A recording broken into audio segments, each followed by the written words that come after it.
आपने टीवी के ऐड में एक ऐड बहुत देखा होगा जिसमें बोलते हैं कि म्यूचुअल फंड सही है। इसमें बहुत सारे क्रिकेटर्स ने भी इससे रिलेटेड ऐड बनाया होगा, बहुत सारे एक्टर ने भी इससे रिलेटेड ऐड बनाया होगा। तो आइए हम इसी पे डिस्कस करते हैं कि म्यूचुअल फंड क्यों सही है।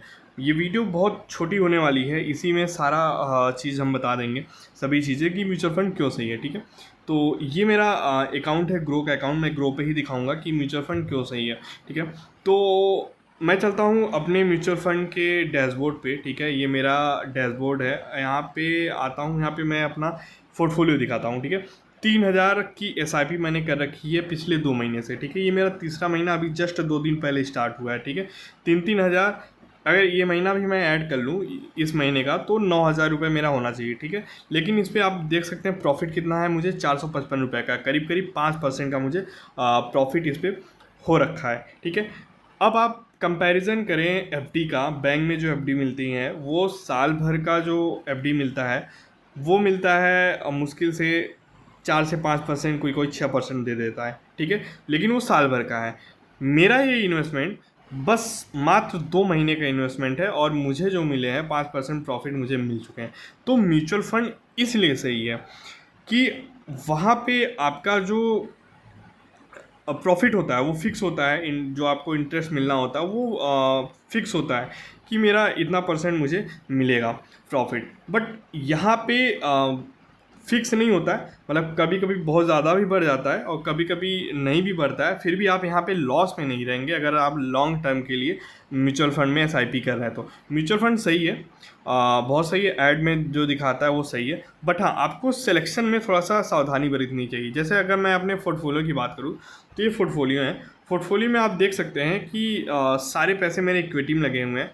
यहाँ पे देख सकते हैं किस किस सेक्टर में मेरे पैसे लगे हुए हैं। तो एनर्जी सेक्टर में आप देख सकते हैं, एनर्जी सेक्टर जिसमें 70%, 16.5% सबसे ज़्यादा इन्वेस्टमेंट एनर्जी सेक्टर में हुआ है। आप जानते हैं 2030 तक जो प्रधानमंत्री हमारे मोदी जी बने हैं वो एनर्जी सेक्टर को किस लेवल तक ले जाने वाले हैं, आप सबको पता है। सर्विस सेक्टर भी फल फूल रहा है। भारत में सबसे ज़्यादा GDP का जो एक हिस्सा आता है वो सर्विस सेक्टर से ही आता है। फिनेंशियल भी आप देख सकते हैं, हेल्थ केयर की तो ज़रूरत पड़ती है, आपको पता ही है।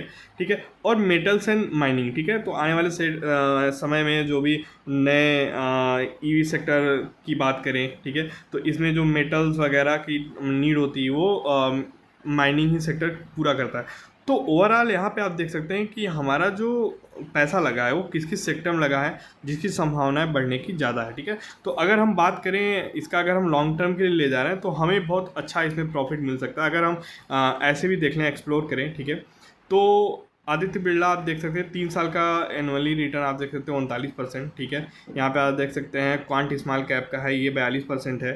ठीक है, 1 साल का 66% इन्होंने दिया है। ठीक है, यहाँ पे अगर हम देखें तो इनका 3 साल का जो रिटर्न है 31% है और 5 साल का 23% है, 1 साल का 51% है।